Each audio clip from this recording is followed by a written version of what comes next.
Okay, welcome everyone. This is the July Public Health and Safety meeting, and we're doing it partly in person, partly on Zoom. So the mayor is here along with our chief and our manager, and Jim Spear is recording. And then we have Monel Shaks and Bob Weisford on Zoom. So in this meeting, my understanding, Mona and Bob, is that we can discuss but not come to decisions because we lack a physical quorum. So, but I'm grateful for your attendance because this keeps everything on track. So, thank you. Okay, well, why don't we just move through the agenda as printed, so we could start with emergency access price crossing. And Samantha, would you like to speak to that? Sure. Thank you, Councilmember McGreevy. Myself and Evan, thank you for joining us here tonight. Had a chance to meet and talk more at the property about what's going on with the access and all that. Through those discussions and talking about some different options and the constraints of the property, most notably that emergency responders such as police, fire, EMS do need to be able to access the property, as well as talking through Evan some concerns the residents had there in regards to trash service. Wanted to do something that would discourage people, delivery drivers and just cut through traffic and all that, from using that emergency access while still giving first responders the ability to make use of it and allowing the borough trash service to make use of it. So I believe where Evan and I kind of ended up at for now. And Evan, if I'm misremembering anything, definitely feel free to jump in a minute here. Was a proposal for what are called speed pillows to be put in that development, and by doing that, it would discourage cut-through traffic. It would mitigate any stormwater concerns, which I did discuss with the borough engineer, and it would still allow for the trash truck as well as first responders to get through there. I would like to say that I think long term, in our next trash contract, we might want to do something, figure out something different with that service in order to then, further restrict access to price crossing. One of the other ideas that Evan and I had talked about was putting in what are called a city post, which are a flexible bollard, which would allow for emergency vehicles to, pass through them while deterring delivery trucks and passenger vehicles and that sort of thing. However, again, the trash truck, wouldn't really be able to deal with them. So I think that's kind of a summary of of the conversation that Evan and I had. I welcome any comments that Evan has, and of course any comments from council or the public. I guess the last thing I'll say is talking with borough staff. It was ultimately determined that because this is a private road, it's not ultimately the borough's say what happens with it beyond what was on the the land development plan that council approved. But I do welcome the fact that the folks on price crossing have been want to get our input and want to get our opinion on it. So. Okay, thank you, Samantha. So it sounds like it's a two-step process. For now we could move ahead with speed pillows is your recommendation, and then I guess at the 2-year mark, when we renegotiate or negotiate the next trash contract, we could, at that point, further restrict access. Yeah, I'd love to, Evan, I'd love, when that point comes, to have a chat about how to, sorry that my Zoom screen is behind me here, to have a chat with you about that, or whoever, is in a leadership position in the community in a couple of years, and figure that out and figure out how we can maybe and evaluate how the speed pillows have functioned, and then determine what next steps we need to take. Okay, good. So why don't we just hear if there's any comment from committee members or the public on this question, because it has been on our agenda for several months, and I'd like to reach some resolution. So, any comment from anyone here? Rob, can I ask a favor? Yeah, go ahead. And again, apologies for not being here. I'm on vacation with my parents for the first time since the pandemic, so I couldn't miss it. But if someone from the public makes comment, I can hear your voice really clearly. Rob, could you just repeat their name and their address, and then I'll just so I can write it down in the minutes, since I'm taking the minutes, or is someone else taking the minutes? Okay, yeah, thank you, Mona. That'd be great if you can do the minutes, if you don't mind. Could, for trash pickup, and Evan, if you can hear me, it's the mayor. For trash pickup, is it possible for the residents to bring their trash to a particular point, like right on Conway or someplace right there where the truck doesn't have to go into your development? And hello, hopefully you can all hear me. Yeah. My understanding from looking at the land development is that was explicitly forbidden in the terms of the agreement. It's on page 1 of the plan that trash is explicitly not to be left at the intersection of a borough road for collection and pickup. So certainly something we'd be open to doing, but again, since all of this was approved back in 2017, for whatever reason, someone thought that was not something that should happen. I wonder, as we approach a new trash contract, if that's something to explore if legally we can, change that provision. Yeah, I mean, I think if the residents of Price Crossing and the general public who would be affected are open to that, I mean, yeah, we could certainly look into That would that. probably be an easy solution. Yeah. So, okay, just a Yeah, thought. but just as a reminder, that is 2 years off, right? So, so we're kind of agreeing, or not, not officially agreeing in this committee, but we're discussing the possibility of the pillows for 2 years, and then there may be another solution. Yeah.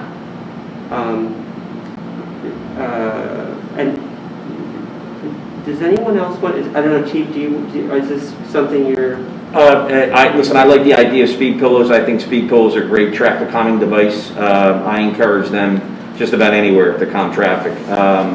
The only thing, obviously, that Price Crossing would have to do if they contracted out a plow company during snow removal, they would have to let the plow company know that those speed cushions are there, and they would have to respond accordingly. But other than that, I think it's a great idea. The city post, I like Samantha's first option with the speed pillows versus the city post. I think that definitely has a deterring effect, because the people, even if they cut through in the beginning, whether they come off of Conway or they come off of Price, once they find out that there's speed pillows there, they'll start to avoid the area. Mm-hmm. They won't go through. Okay. All right. Thank you. And any comments from Mona or Bob?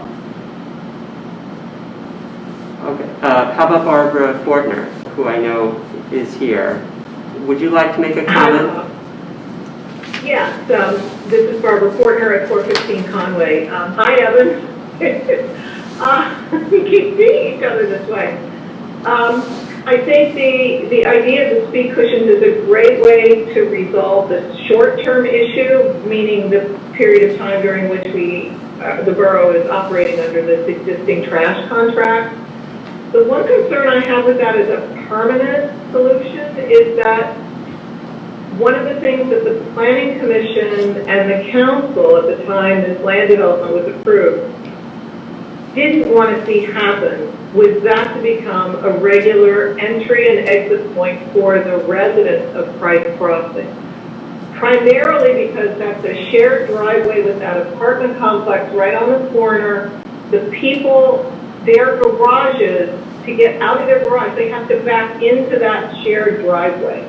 And the feeling was that was a potential for dangerous meetings of cars, or pedestrians even walking in there. So to not have to cut down as much as possible the traffic that was coming in and out of there. So I have no idea whether speed cushions would deter residents from going in and out of Conway. I would hope it will deter the FedEx drivers, but I mean, I think that's the best solution we have in the short term, but obviously if you've had posts, if you have more than one, they're probably not going to go in that way, and they're not going to try to come out that way. So anyway, I would just, I think some more thought needs to be given once we know what the next trash contract's going to look like. So consider the speed cushions maybe a temporary solution. For all I know, though, maybe it'll turn out that those work perfectly, and the residents of Price Crossing are like, ew, who would want to drive over those? But I just don't know. That's my thought. Okay, thank you. Thank you for, yeah. Thank you, Barbara. And Mona, were you able to hear Barbara's comment? Yes? Okay. Yeah, I can hear everything. Okay, great. So, so it seems to me that we've discussed it and the council could act. So actually, like I said, Borough Council actually doesn't need to take any action because it's a private road. So I guess, Evan, if you and your group, want to, start, making the preparations for speed pillows, if you just could, as a courtesy, keep the borough office updated on your progress with that, and together we'll evaluate how well they're working, and in a couple of years here, when the trash contract is up, we'll have another chat about it. Sure. Yeah, no, absolutely. And I saw the chief's comment in the email about them having yellow on the cushions themselves, so we've identified a couple that we think would work well from that perspective, and we can certainly let you know the ones we ultimately purchase. There is nothing written in our association documents about this entrance whatsoever, but we are undergoing a project to revise our own rules and regulations as an association, so we'd be happy to write in some language for residents of the association to prohibit our own use of that access point and actually codify it in our own governing documents, which didn't happen. So we could certainly do that. My only comment on the trash collection matter is I'd really hate the borough to have to pay more for a trash service just to accommodate one property. If there are other reasons to, down the road, have smaller trucks for the larger need to accommodate the entire borough, I just think it'd be a bit of a shame for all Norfolk residents to pay more for trash collection just for one property. But yeah, thanks again for working with us. Yeah, thank you, Evan. We appreciate, that as a citizen, you didn't just identify a problem, you also brought solutions forward. So I'm grateful to you for that. Okay, thank you. So let's move. Actually, sorry, one last thing before we move off this. Evan, once you've done an updated HOA agreement, if you could please provide a copy of that to the borough, that would be really helpful for us. Will do. Thank you. Okay, and next I'd like to try Bob to see if we can hear you on the Zoom. I think there's some trouble with the audio on Bob's end. Yeah, it looks like he's, Bob, you're muted. I don't know if it's intentional or not.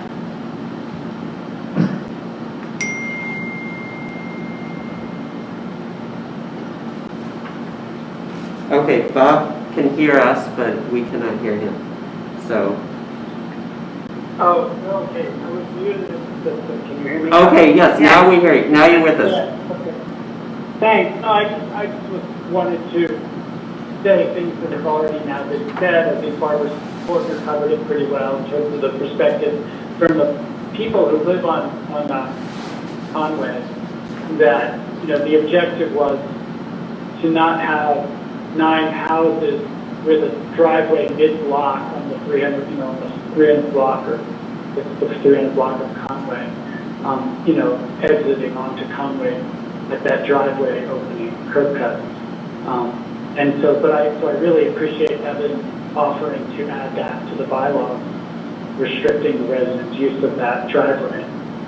So thank you so much, Evan. Really appreciate all your effort in solving this problem with us. Okay, thank you, Bob. You're welcome. Thank you. Okay, so let's go next to the LED streetlights. I think we have an update on that. Yeah, sure, Seth. Lots of good news on that. So I've been having some meetings and phone calls with our consultant at Keystone Lighting Solutions. He told me yesterday that by the end of this week we should be under contract for the LED streetlights. The borough is going to be entering into a contract with Armour & Sons to do the actual installation of the streetlights, which will also include a 1-year warranty on them. So any issues with the installation of the parts for free, Armour & Sons, under the warranty would come and repair them. And then I believe the parts are under either a 5 or a 10-year warranty. I'll have to look back in at what that is. So after the first year, the borough will have to figure out if we want Armour & Sons to continue to do the maintenance or if we want someone else involved in that. In terms of the timeline to actually install them, we're hoping, don't necessarily hold me to this, but we are hoping by the end of August to have all the street lights replaced and installed with the LED. And then the only other component is we're coordinating with PennDOT, who is helping, we're using the borough's highway aid money to pay for about 1/3 of the project. So we're coordinating with PennDOT to get all the approvals and all the paperwork we need for that. Okay, great. Thank you for getting that, on track. And I know it was delayed because of the pandemic, so Yeah. we will soon have new streetlights. Well, and if you could just, I don't know if you have this information at your fingertips, but the borough is going, just a reminder, the borough is going to save a tremendous amount of money as a result of this changeover in terms of electricity costs. That is true. Do you have the numbers at your? I do not, but I will make sure to have them. I'll make sure to have them for the council meeting because I Okay. think you're right. I think the public should definitely know the amount of money Let you we're know saving from that this. ultimately these are going to pay for themselves, and then they'll go ahead and save us money. I want to say so- they're going to save us because I think I remember, again, not 100% sure, but I'll find out 100% sure by the council meeting. I think I remember talking to the consultant and looking at his report that the borough has a 3-year payback on them. So that would mean that we're going to be saving from maintenance and electricity costs somewhere in the neighborhood of $50,000 or $60,000 a year from having done It's a this. substantial savings, Yeah. and it's also ecologically much more efficient. And so this is a tremendous opportunity for the borough, and the public should know that we're doing better for the earth and we're saving us money. So it's a win-win. Sure. Yeah. Yes, thank you, Mayor. While we're discussing green infrastructure, Samantha, do you want to mention the charging stations? Is there any? Oh, that's Or do we want to come to that later? yeah. Okay. All right. Well, we have had many complaints from residents about pests, particularly rats, and so we did want to discuss what more we might be able to do. I know it's come to our committee before, and we have included in the weekly flash email a reminder of how to report an issue through the website. We also have recommended tight-fitting lids for trash cans. And there are some resources through the county, but we wanted to just have a few minutes to discuss if there's more we could do as a town. So I don't know, Samantha, I know you've dealt with some of these situations with our inspector, so I don't know if you have any insights or suggestions. Yeah, I think a big part of it, and the borough's code enforcement officer is really starting to crack down on this, is really enforcing the regulations we have on the books. For example, recently there was a property where we got reports that trash was being left not in a container and left out for more than 24 hours on the side of the road. And obviously, from a health and safety, not to mention an aesthetic sort of standpoint, I don't think that's, the sort of town Narberth really wants to be. So he is, working on, using the code that we have to, to move forward with that. Unfortunately, some of the matters we've dealt with as well recently have turned into neighbor disputes. And that gets particularly challenging for code enforcement, because then it turns into whatever metaphor you want to use, either tit for tat or, one person versus another person, each saying something different. And so those get challenging, and ultimately we have to refer those to the court system. That's what, the court system is there for.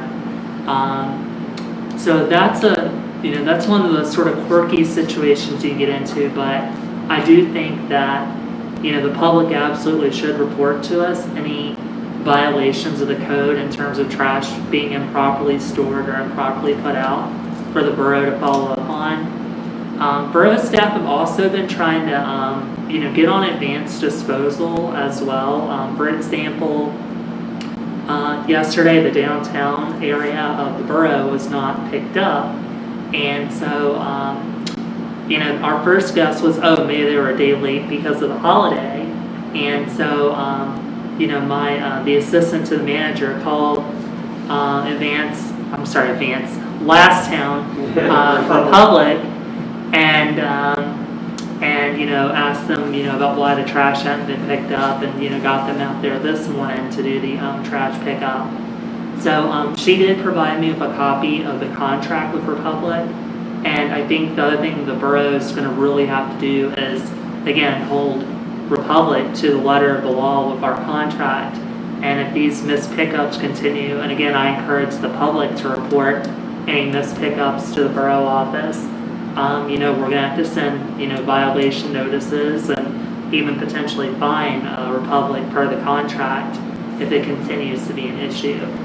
So those are the two biggest things I can think of, is really, following the letter of the law when it comes to code enforcement, which we are doing, and really following the letter of the law when it comes to our contract with Republic, which we're starting in the process of making happen. I'm certainly open to any other ideas, that anyone else here has. I noticed that a number of our downtown receptacles, people are throwing like hefty bags full of stuff in the downtown receptacles, which is not an appropriate use of those receptacles.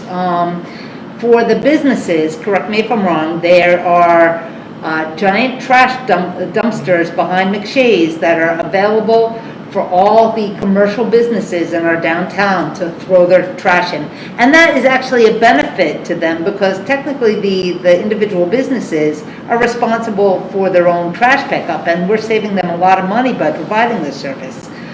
So the businesses should be reminded that this is available, and that this is that it is a benefit to them, and it's in their interest to take advantage of that. If they grumble about having to walk a few steps with their trash bags, we're saving them money, because technically they really are supposed to have their own trash pickup, and we're providing this as a service, but they need to work with us in using it, and not using the trash receptacles as their personal trash disposal.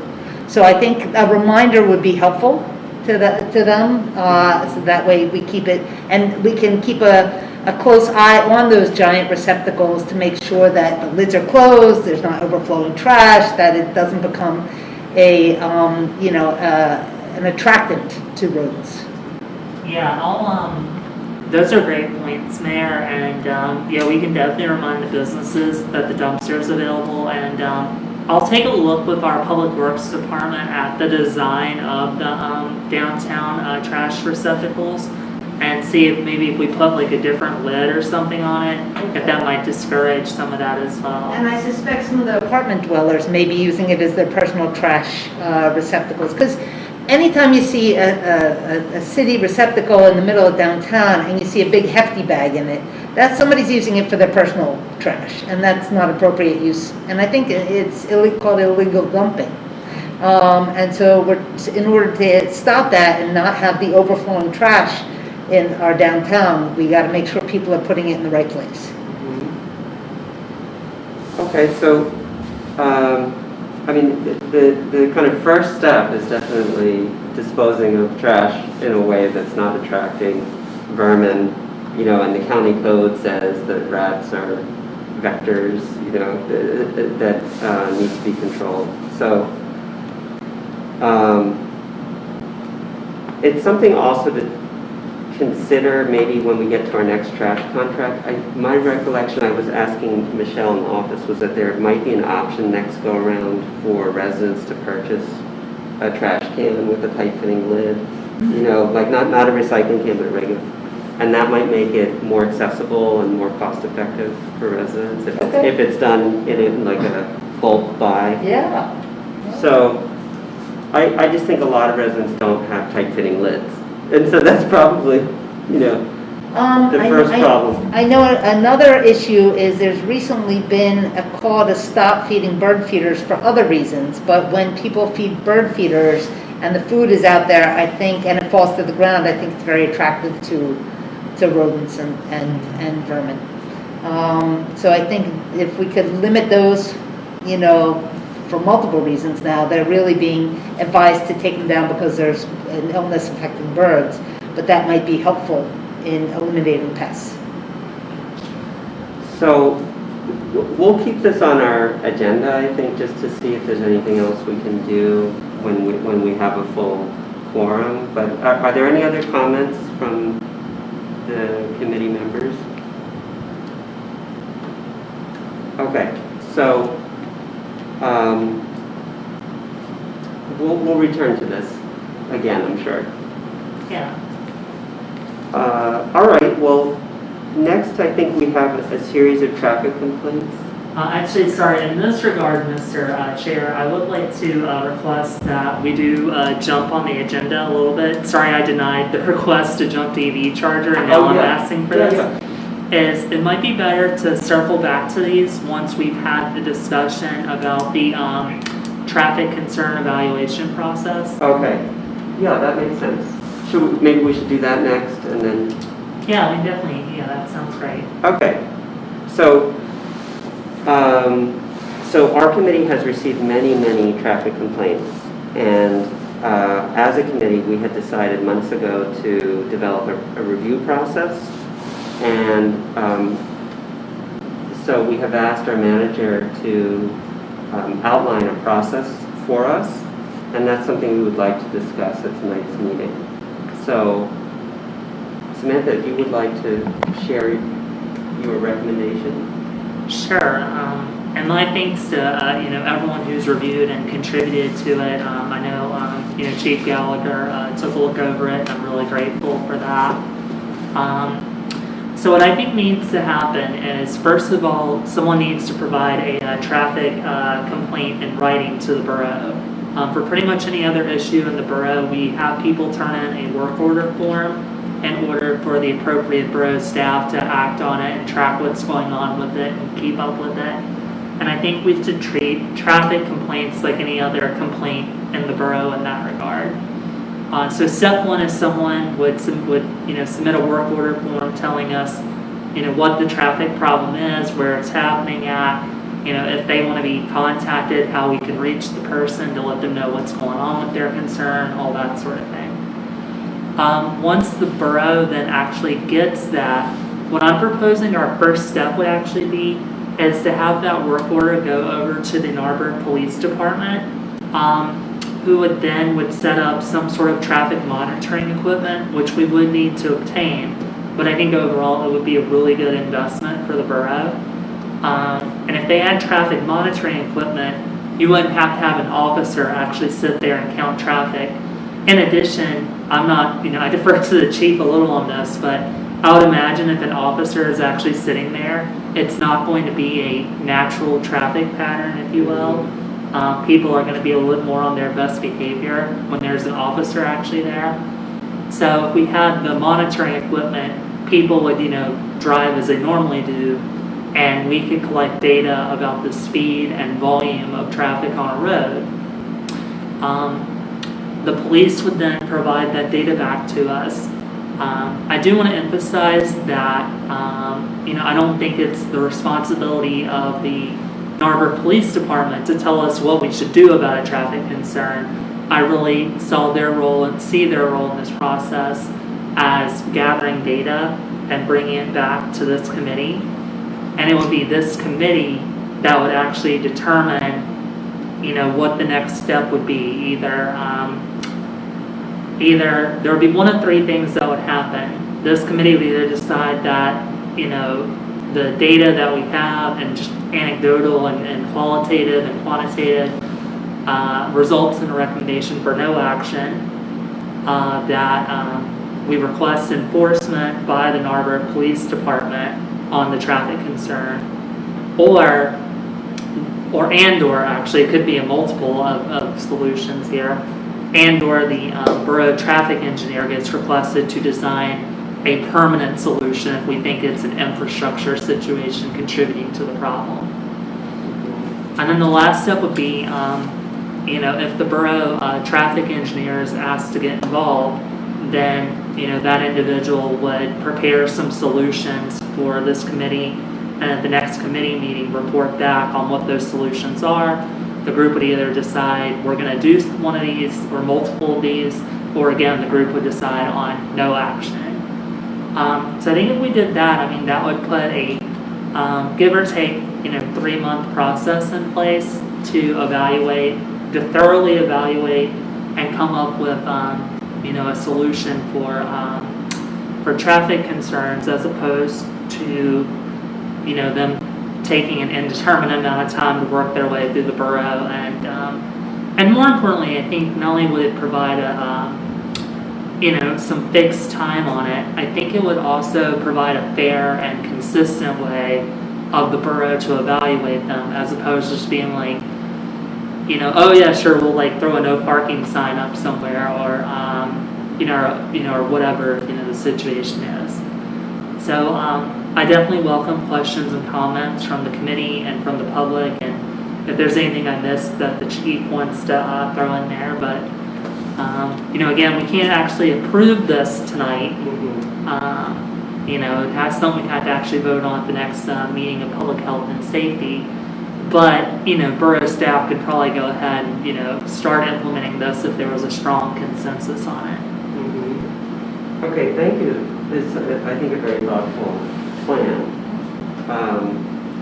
So, are there any comments of the chief or the mayor on this? Just a quick technical question.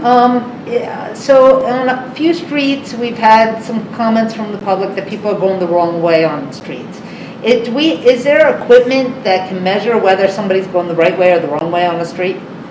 So I do know from what I've seen before with this equipment, is it can measure traffic going either direction. Like when I've gotten traffic report in my previous work, when I've gotten traffic reports from this sort of equipment, it has both northbound, southbound, eastbound, westbound. So I do think there would be potential, as long as we got the right equipment, that it could actually tell us that. There's multiple streets we've had, issues with people, alleged issues with people going the wrong way, and it'd be really helpful to be able to measure that. Yeah. Yeah. Mm-hmm. Yeah. Chief, what do you think of this?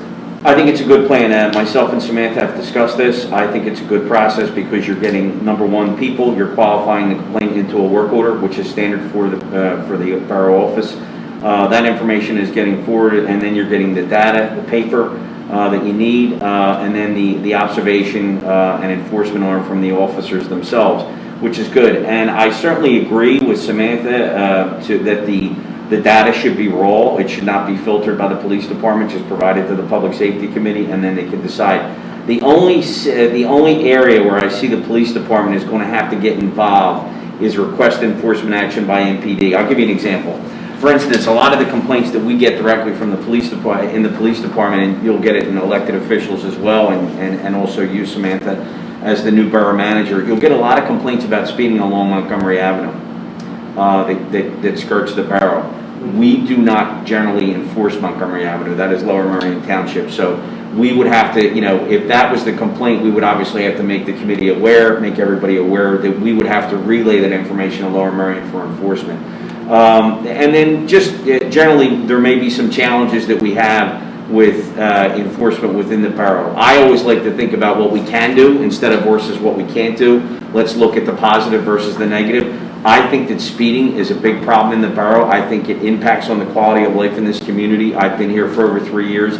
It is no doubt a pet peeve of mine. I'll give you an example. Now that we've done a lot of foot patrols and building checks, we're averaging about 200 per month. Right now, we're going to get that alleviated a little bit because the schools are closed. So what I like to do is redirect that to traffic enforcement time to make sure that we're keeping pedestrians and children safe. They're out of school for the summer. I like this. This is well received by me as a partner to Samantha, because I can tell you not only do we discuss it, but she has the same concern that I have about the quality of life enforcement that is part of this. Speeding rattles people's cages.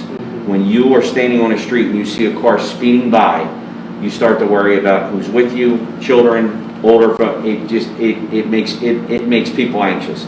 So I welcome this. I think it's great, and I think it gives us the ability to act on it. I like how it's streamlined, that it's just one simple paragraph and we have everything summed up. It's not too fleshed out and it's not too bureaucratic. So I think it's pretty straightforward, and I think it's something that we can work together on. But in the meantime, just so the committee knows, be reassured that no matter what happens, no matter what way we get the complaint currently or in the future, we are always going to act on speeding complaints. We always try to react to them as quickly as we possibly can, because it's just a safety issue. We try not to get caught too much in the red tape. I'll give you an example. If we have somebody that calls into the borough and they're saying that they're speeding down the 400 and 500 block of Dudley, coming off the annex off of Montgomery Avenue down North Essex, and they cut in, we will go out there and deploy immediately, because we worry about the safety of the residents. I think it's a great plan. I think it's very concise, it's very neat, it's accurate, complete, and it's easy to follow. Great, okay, and John, are the other border roads treated the same way as Montgomery? Not all of them. Like East Wynwood? Not all of them. We will enforce along North Wynwood Road. We will enforce along parts of East Wynwood on our side. We will certainly enforce along Havert Avenue. Montgomery Avenue, is the only issue where we have to relay that information over to our partners in Lower Merion. Okay.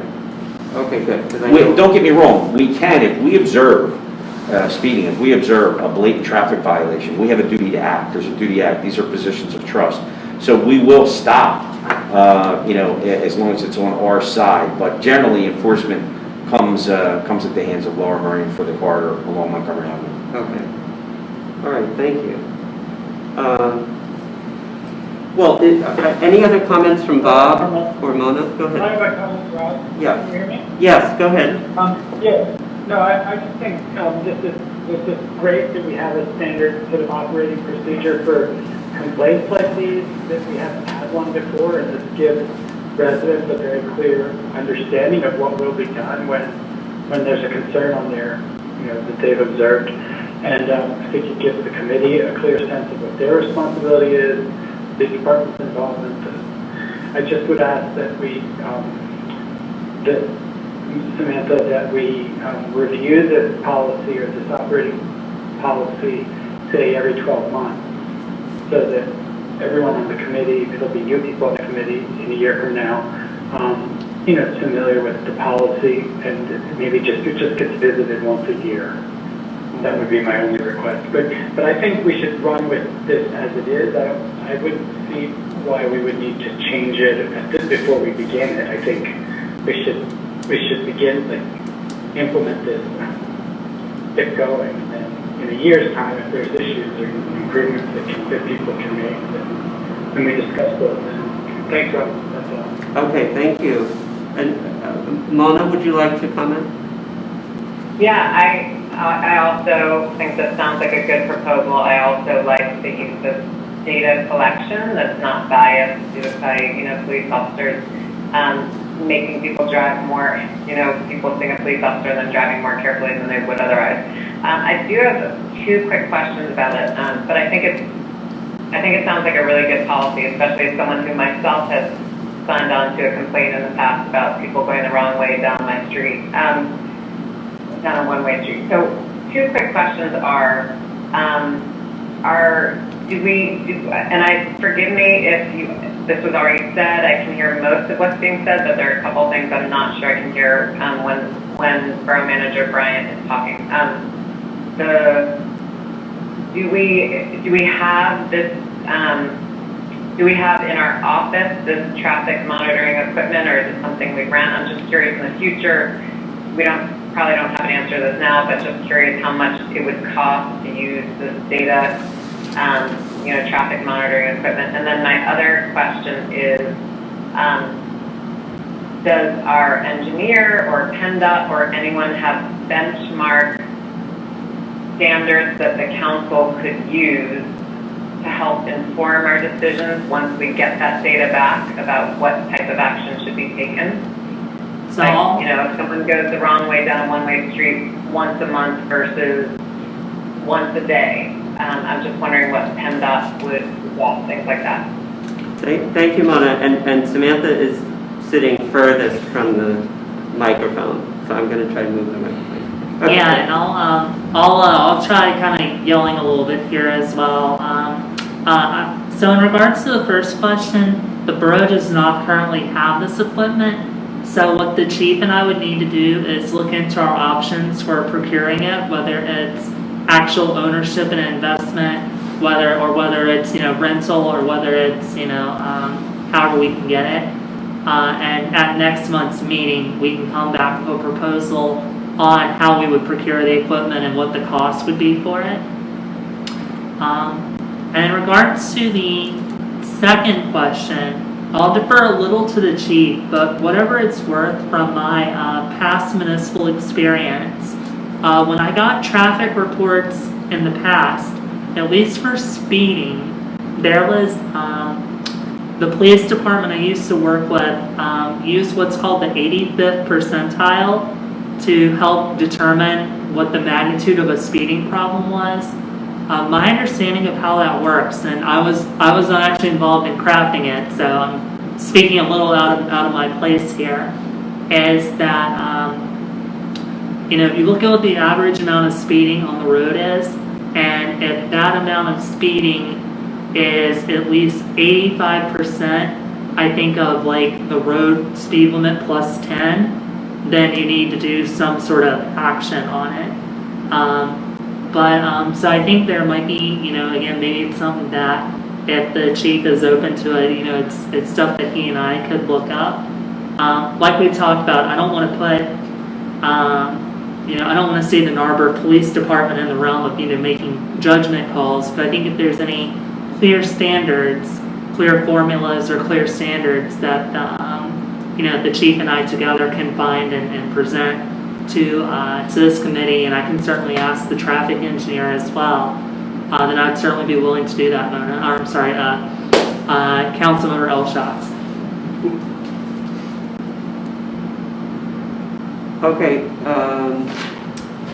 so Mona, it sounds like we'll come back to we will get answers to those questions and come back to this at a council meeting.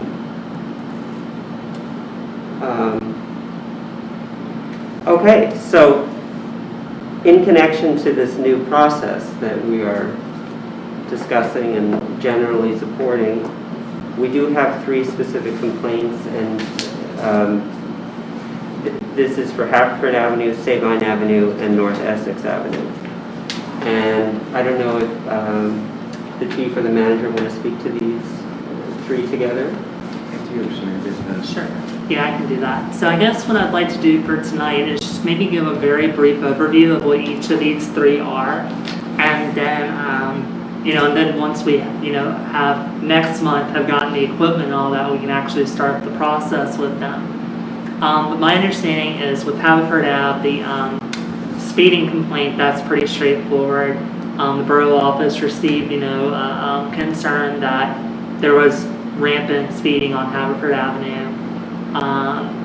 So again, I think once we have the equipment, that'll be relatively straightforward to get the data for, and then come back to this committee on. The next one, I think this committee should be somewhat familiar with is, on Sabine Avenue, it's been reported that there's traffic going the wrong way on that one-way street on a regular basis.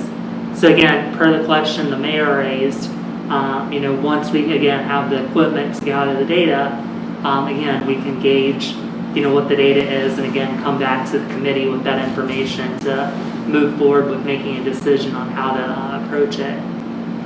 And then finally on North Essex, I forget which cross street this is happening at. I do believe it was, my understanding of the concern is there's an intersection with North Essex, and this will be good to have it all in writing, so that way I can just prepare the work order, for the committee to look at as well, is that there's been vehicles that are parking, especially large vehicles, parking near the corner, and it's making it difficult for school. It first came up when the school year was wrapping up, that school buses are having a difficult time making the turn around the corner because the vehicle is parked so close to the corner. And it was requested that the borough make that area a no parking area. But again, that gets back into before we just put a sign down, you have to change your ordinance and you have to, evaluate what you're doing. So that is one where part of the process will be as we actually go through it, per Bob's comment about doing an annual review on it. As examples come through, we'll further refine this process. Because, the traffic data collection system, I don't know if that's really going to tell us much about, the frequency of parking on this corner. I don't know if that's really going to tell us the difficulty of vehicles turning on that corner.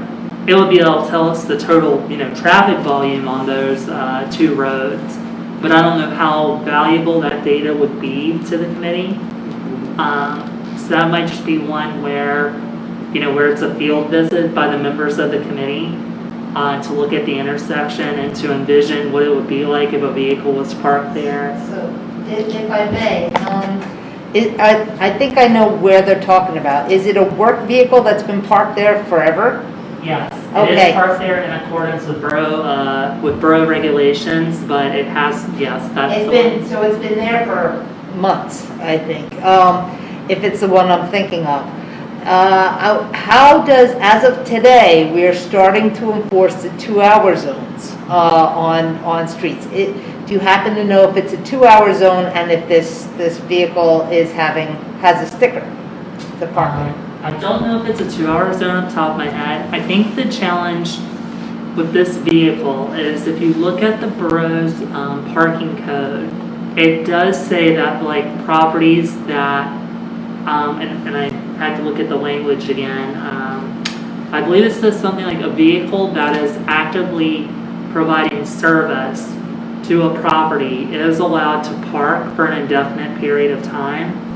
And so that's where I think we get into, if we don't want that sort of thing to happen, this committee needs to make a recommendation to council to make some sort of ordinance or policy change to prevent the situation we're dealing with this concern.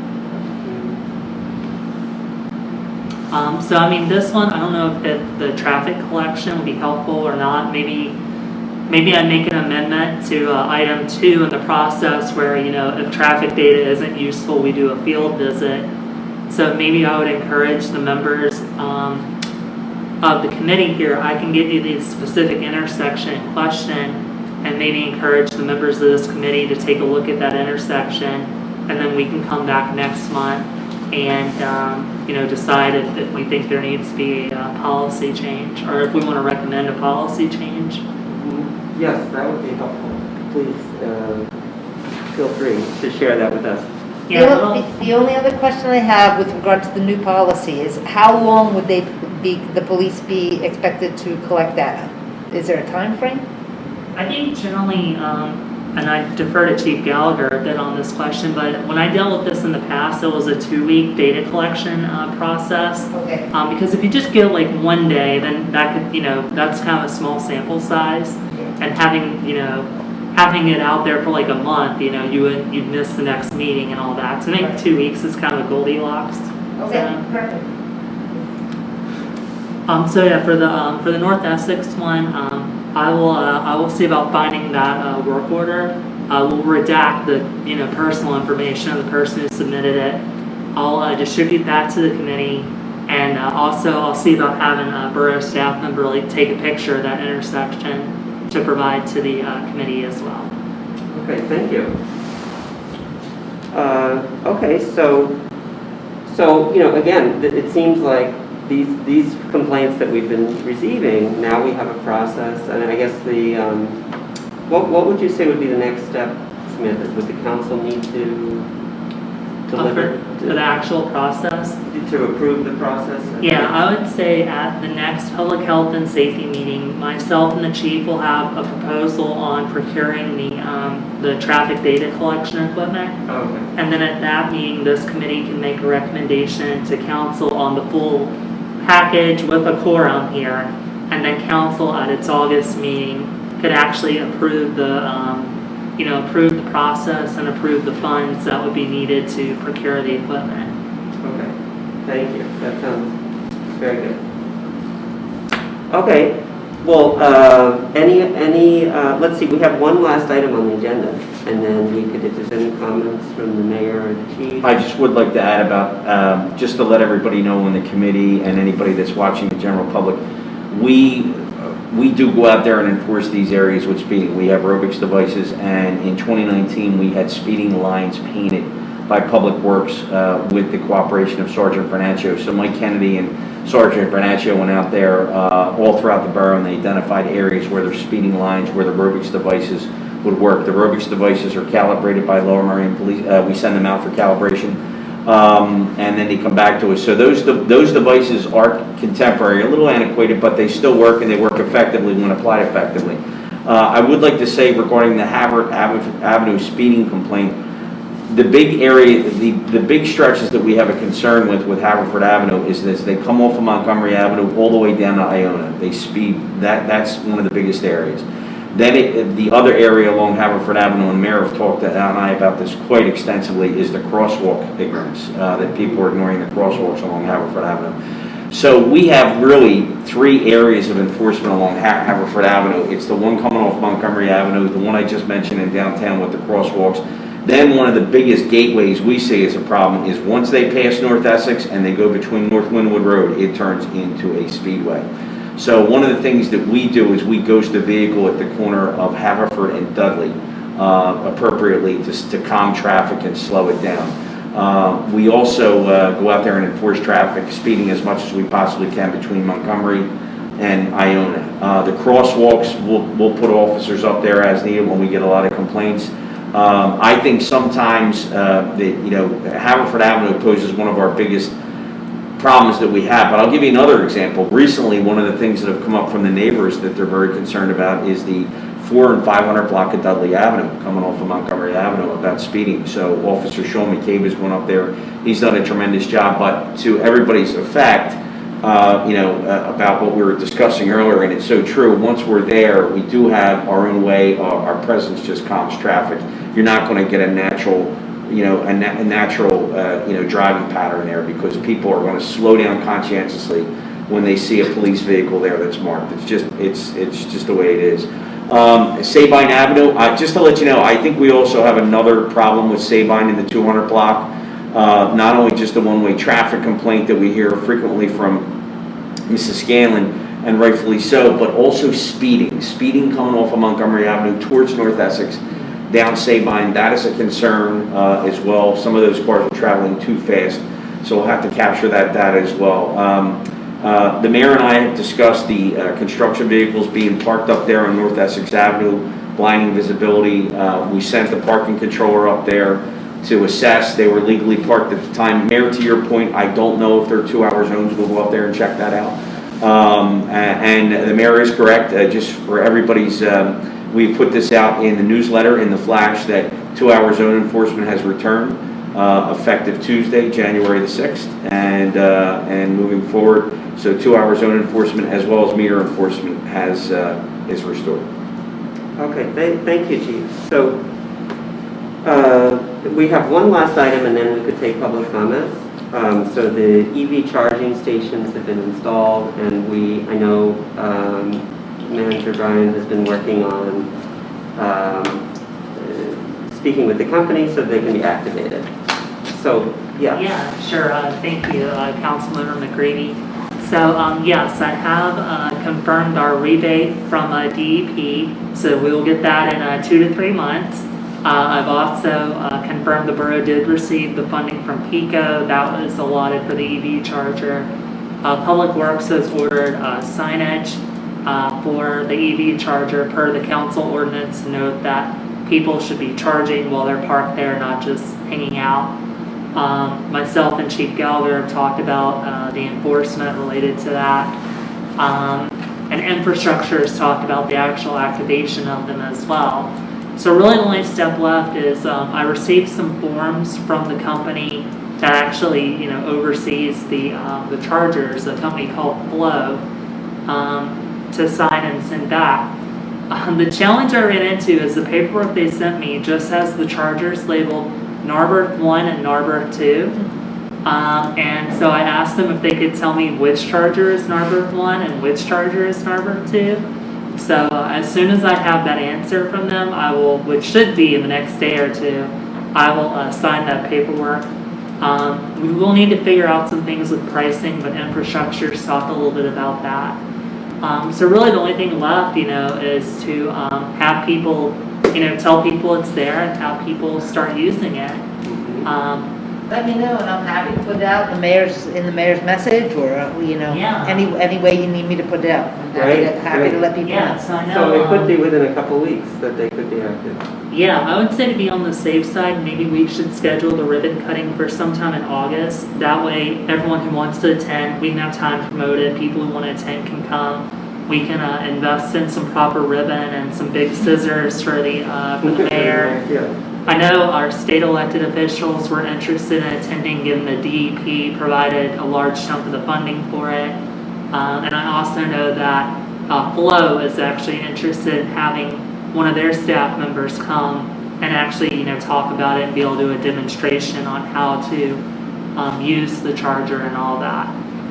So I think if there's a date in August that works particularly well for this committee, we can definitely start moving towards making it happen.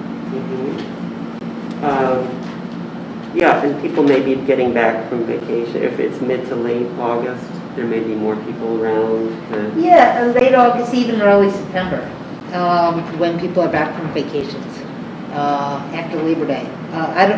We can have a soft opening and then maybe a grand opening. Yeah, that's true. We can announce it. I want people to be able to use it as soon as it's available. Yeah, so we could have a soft opening and then have a big, congratulations, or really congratulations to this committee for getting it done together. Team But effort, it's yeah. a team effort, but thank you for the hard work of this committee for doing this very cool thing for the borough. And I'm grateful for all the different, from the finance perspective, I'm really grateful for all the different sources that went into it. Like the borough itself, ended up spending very, very little money on it. I think the total project cost of give or take $24,000, I think maybe 1,000 or 2,000 actually came from the borough. 18. Yeah, and there was NIDA funding, right? Yeah, like 18,000 came from DEP, like 1,000, 2,000 came from PICO, like 2,000 or so, or maybe more than that. And that was came from again NIDA. the good work of the committee. I mean, really, you guys did an amazing job. Thank you. Yeah, well, yeah. But a Many lot of hands. people, Takes many hands make life work. But the work is impressive that happened. Well, so what do people think about a ribbon cutting date? I don't know, Bob or Mona, if you have any preferences. I mean, once we could get a date, it would be a lot easier to coordinate with Mary Jo Daly or whoever wants to attend. No, I think any time is good. Yeah. Okay, so maybe, I know the Friday afternoon after work would be a good time. Yeah, I think a Friday afternoon I think would work really well, yeah. Okay, do we want to wait till after Labor Day? I mean, my only thoughts are people are away. Right, right. Yeah. Okay, well, we could try that first Friday after Labor Day. All right, so we'd be looking at, let me get my calendar out The here. 10th. Yes, we'll be looking at Friday, September 10th. Does anybody know what the Jewish holidays are? I think it's actually, it might be then. Our friend Google knows. Let's see here. All right, so according to There's still Google, a September 6th to the 8th that says, starts on the evening of September 6th. So the 10th would be fine. Okay. yeah, and like the mayor mentioned, maybe as soon as I know they're operational, we could put it in the flash, and that way at least people know and can start using them. And then we can also go ahead and start promoting the September, like we encourage people to use it, and then also let people know about the grand opening on September 10th. Okay, that sounds good. All right, thank you all. So we'll plan on that.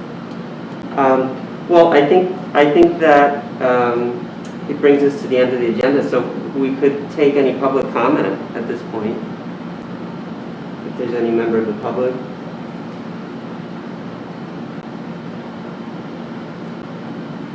I know we've heard from a couple of folks already. Okay, well then I think if there's no other comment, then we are adjourned. Great, thank you. Okay, thank you all. Have a good night, everybody.